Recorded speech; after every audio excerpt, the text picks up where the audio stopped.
এতিম করে দিল আমার বাবা। আমি ইন্ডিয়াতে যাই না। বাবার সাথে আপনার সর্বশেষ কি কথা হচ্ছে, আপনার পরিবারের কি কথা?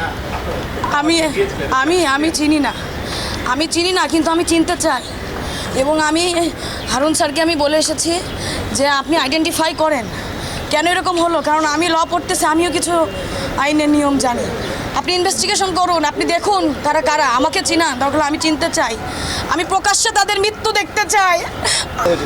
আমার সাথে সর্বশেষ তার ভিডিও কলে কথা হয়, সে বলেছে আম্মু আমি না ইন্ডিয়ায় যাচ্ছি, আমি 2 দিনের মধ্যে চলে আসবো, তোমার দাঁতের ডক্টরের কাছ থেকে দেখানোর কথা, তোমার 2 দাঁতের সমস্যা, আমি এসে তোমার আমি নিয়ে যাব, তুমি যেও না, তোমার ডক্টর ফোন করলে তুমি বলবা আব্বু ইন্ডিয়ায় গেছে, আব্বু এসে তোমাকে নিয়ে যাবে, তুমি থাকো আমি আসছি, এই কথা বলে গেছে আমার সাথে। তারপরে আমার সাথে আপনি কাউকে সন্দেহ করছেন? আমি কাউকে সন্দেহ করছি না, কিন্তু কারা এগুলো আমি দেখতে চাই, তারপরে আমি আমার সন্দেহের কথা প্রকাশ করবো।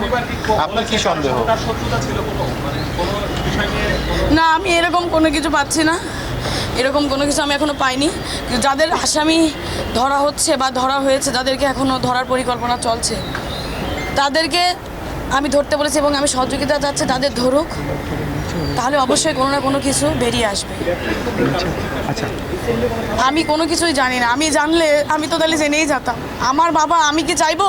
আপনারা বলেন, আপনার কাছে অনুরোধ, আমার বাবা আপনারা সহযোগিতা করেন, আপনারা আলোড়ন সৃষ্টি করেন। আমি মাননীয় প্রধানমন্ত্রীর মেয়ের মতন, সে আমার মায়ের মতন, আমি তার দৃষ্টি আকর্ষণ করতে চাই। সে আমাকে যথেষ্ট হেল্প করছে, সে আমাকে মায়ের মতন করেই বলছে যে তুমি চিন্তা করো না। আমাকে সে প্রথম দিন তার সাথে আমার রবিবারে রাত 9টায় একুশে কথা হয়, যেদিন আমার বাবার আর মিসিংয়ের কথা, রবিবারে না আমার আমি যেদিন ডিবি আঙ্কেলের এখানে আসছি, হারুন আঙ্কেলের এখানে, সেখানে তার আগের দিন কথা হয়েছে।